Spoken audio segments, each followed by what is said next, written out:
To do a video on narcissistic role-playing relationships. You might go, isn't role-playing when you pretend to be something in a verbal conversation and then you guys jack off? No. Narcissistic role-playing relationships is a specific thing I observed firsthand. When I was in high school, there was these kids that, or middle school, it might have been middle school. There were these kids that, no, it was high school. It was high school, I remember now. There were these kids that played The Legend of Zelda Majora's Mask. And they were like, I'm Cafe, and she's Cremia from the farm, and we're dating, and blah, blah, blah, because those were their favorite characters, and those were the characters they played. Now, in Majora's Mask, if you know the game, Cafe does not end up with Cremia. He ends up with Andrew at the hotel. And it's very creepy, because he's like a little kid, and she's like a full-grown adult, because Majora made him a child again. But that's what happens. So that is the story, and these two were trying to play role play. And I would argue this is maybe a child's exploration of a relationship. Maybe they see like Prince Charming and like, you know, Princess Aurora and go, that's the kind of relationship I want. I want to be in a romantic relationship like that. Women in particular love these fantasies. Narcissists, however, play these roles. TV characters are archetypes. I relate to Jack Sparrow and I relate to Mad Max. I do not believe I am Jack Sparrow and I do not believe I am Mad Max because I know where I end and they begin. Narcissists do not know where they end and others begin. Everybody's a part of them because they feel incomplete because of the repressed sides of their tiny brains. So for some reason, I've had this crazy thing going on with my head and I kept thinking about this episode I watched on YouTube where these guys were talking about when Harry met Sally. I don't know why I couldn't stop thinking about it because I didn't really care for the episode. It's just an insecure man meets a hedonic woman, and they help each other, which it's kind of grotesque, but whatever. Now, how do you explain if a narcissist were to watch when Harry met Sally and they related to Harry, they're going to go find a Sally. This is called narrative spinning, and this is something narcissists do. They do something, they plan for something, and they narrative spin. They go, this is how this is going to go, and I am writing reality right now. This is my Sally, and she is going to be a Sally, and I'm going to be Henry, the guy that is on a mission to have sex with everybody because his dad didn't like him. Okay? And this is how this goes. And this is narcissistic role-playing. Okay? And it is also how a small child thinks. And what is a child? They are emotionally stunted. They limited or they don't understand other people exist. And they don't understand that people are not archetypes. Okay, archetypes are not people. They're caricatures of people. Okay, they are simplified. Okay, archetypes are very much Mary Sue's if you know anything about writing, but we're not going to waste our time with writing. So, let's say this narcissist who is like, I'm Henry, this is my Sally, and this is how our life is going to go. Because I watched it in a movie and it worked out in a movie. Now, a narcissist will play the role of this narrative for a while, okay? Believing this is what they want because they watched it on screen and they were envious of it. Envy is their core emotion, mind you. So a narcissist watches when Henry met Sally and then goes, I want that. I am a sexually charged horn dog with no self-control and I'm going to find a woman and tame her and then she's going to be my Sally, and that's how that works. Okay.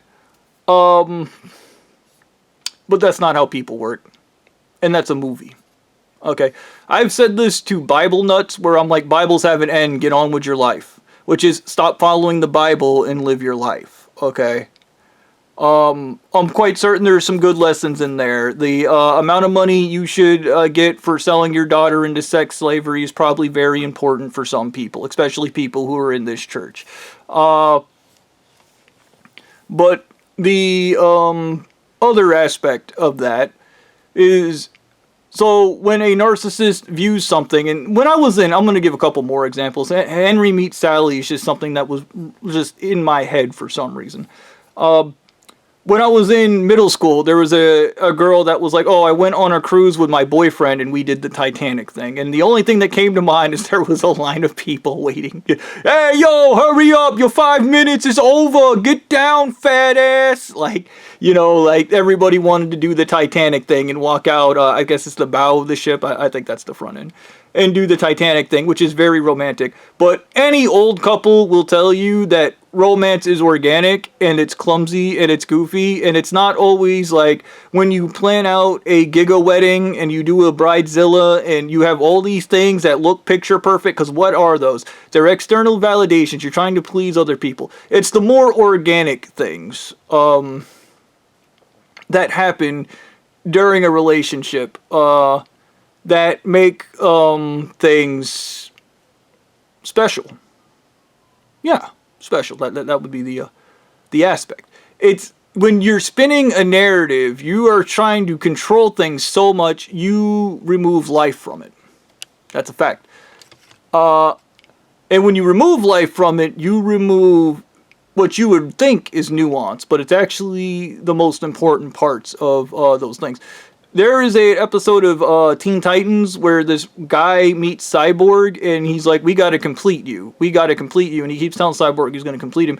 And what he means by that is he's gonna remove the parts that make Cyborg, his humanity. They're gonna remove the human parts and replace them with robot parts. And turn him into a full robot. To which Cyborg rages against this because, yes, they are imperfect. Yes, they are messy. Yes, but that is also what makes that person. Now, narcissists can't understand that. They will tell you they understand it, but they cannot comprehend that level of beauty because they don't understand things as beauty in that metric. They want to, but they can't. And it's a part of their dysfunction. I would like to now talk about when I was in high school. And I briefly liked this one gothic chick. Definitely not going to say who because his church will go out and fucking murder her ass, but I like this one gothic chick. And in talking to a guy that was on my bus, briefly about relationships, I was kind of like, I'm like Jack Skellington, and she's like Sally. Believe it or not, she wasn't a fat chick. I mean, if I did meet a Sally in real life, I would definitely add extra stuffing to that ragdoll. I'll tell you what. I mean, she might burst at the seams. You might have to add more fabric. I think that's how ragdolls work. But my point about the extra double stuff Sally is I was spinning a narrative from a kid's movie and then thinking that's reality because a narcissist cannot separate fiction from reality. In their brains, this is a real relationship and this is how things go. Look, it's right there. It's on screen. That's how everything worked out. Obviously, that's how things work out. It's not how things work out. It's not. And you can, as a narcissist will then, once again, fistician. They will try to make it work out, to teach other people a lesson. I'm going to force this thing to work out, no matter what, in order to teach you a lesson. Okay. The good news is they will be in misery forever, trying to prove to you they're right when they're fucking miserable. And that's the best part of that, by the way. I forgot to mention this when I was at the Halloween thing. There was this really fat chick dressed as a Snorlax, which I just thought was fucking amazing. There was also this really fat chick dressed as a scarecrow, and her clothes were like 2 sizes too small, and she had the little hay and shit bursting out of her fucking sleeves, which made me think that, I think she did it deliberately to look like a scarecrow that was about to explode, like just really stuffed with hay. I thought she was fucking adorable as shit. But aside from my Bob fantasies of these women, one dressed as a Snorlax.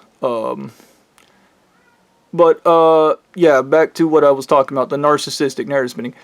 Now, I think I was in, like, middle school when I was doing the Jack Skellington thing. I'm pretty sure I was. I'm not 100% on that. And I hope I was. Because even in high school, when I liked this other girl, I immediately, because I guess I'm narcissistic to some extent, and I think every kid is kind of a narcissist, a little bit, and I began narrative spinning. This is how this is going to go, or that is how that's going to go. And that's not how life works. Life is not a fictional movie where just because you were on a giant ship and you stood at the bow and you did a Titanic, your life, I mean, thankfully a lot of people's lives don't end up like Titanic where your fucking husband dies at the end, you know, which like, probably why you shouldn't pursue that narrative. You don't want to invite that into your life. Unless you do. Some people do. They're weird. But, like, you know, that is a thing, and this is a thing to look out for in a narcissistic relationship. If you ever come across, to review, if you ever come across a person and they're like, I saw this movie, The Princess Bride, I'm Wesley and you're Princess Buttercup. He has given you a role to play and a role to fill, and he's going to role play, and you're both going to pretend to be people that you're not. Okay? I love Max from Mad Max, but the way I talk, the way I carry myself, like how he's like simple words like that's my car and my name's Max, like all that stuff. I don't go around talking like some kind of deranged animal, and I certainly don't introduce myself as Captain Jack Sparrow. Like, I mean, I could. I mean, I wouldn't see why not. But, I mean, I did one time when I went as Jack Sparrow for Halloween, but that's a little different. My point about this aspect is these are not people. They're caricatures of people. And only a child wants to be a caricature of a human.